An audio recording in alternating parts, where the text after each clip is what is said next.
पश्चिम बंगाल की मुख्यमंत्री ममता बनर्जी ने विधानसभा चुनाव से पहले ट्रंप कार्ड खेला है। उन्होंने रविवार को चुनाव तारीखों के ऐलान से पहले कहा कि उनकी सरकार राज्य के कर्मचारियों और पेंशन भोगियों के बकाया महंगाई भत्ते का भुगतान इस साल मार्च से शुरू करेगी। इस फैसले का लाभ शिक्षकों, शैक्षणिक संस्थानों के गैर शिक्षण कर्मचारियों और अनुदान प्राप्त संस्थानों में काम करने वाले कर्मचारियों को भी मिलेगा।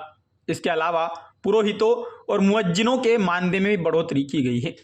ममता बनर्जी ने एक्स पर लिखा है कि उन्हें यह घोषणा करते हुए खुशी हो रही है कि उनकी मां माटी मानुष सरकार ने कर्मचारियों और पेंशन भोगियों से किया गया वादा पूरा किया है। उन्होंने कहा कि लाखों शिक्षक, गैर शिक्षण कर्मचारी और पंचायत, नगर निकाय तथा अन्य स्थानीय निकायों जैसे अनुदान प्राप्त संस्थानों के कर्मचारी और पेंशन भोगी भी इससे लाभान्वित होंगे। मुख्यमंत्री ने बताया कि कर्मचारियों को रोपा 2009 के तहत बकाया महंगाई भत्ते का भुगतान मार्च 2026 से शुरू होगा।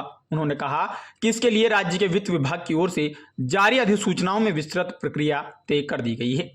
हालांकि भारतीय जनता पार्टी ने ममता बनर्जी की इस घोषणा को चुनावी हथकंडा बताया।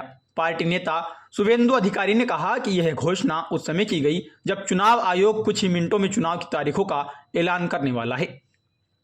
उन्होंने कहा कि ममता बनर्जी को अचानक लाखों कर्मचारी, पेंशन भोगी, शिक्षक और गैर शिक्षण कर्मचारी याद आ गए। उन्होंने दावा किया कि रोपा 2009 के बकाया महंगाई भत्ते का भुगतान मार्च 2026 से करने के बाद सिर्फ चुनावी घोषणा है और वास्तव में एक पैसा भी जारी नहीं किया जाएगा। उन्होंने कहा कि राज्य सरकार ने वर्षों तक कर्मचारियों को ठगा है और अब अंतिम समय में यह कदम उठाया गया है।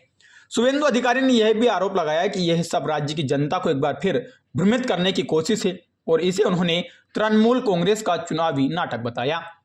एक अन्य संदेश में मुख्यमंत्री ममता बनर्जी ने पश्चिम बंगाल में पुरोहितों और मुअज्जिनों के मासिक मानदेय में बढ़ोतरी की घोषणा की।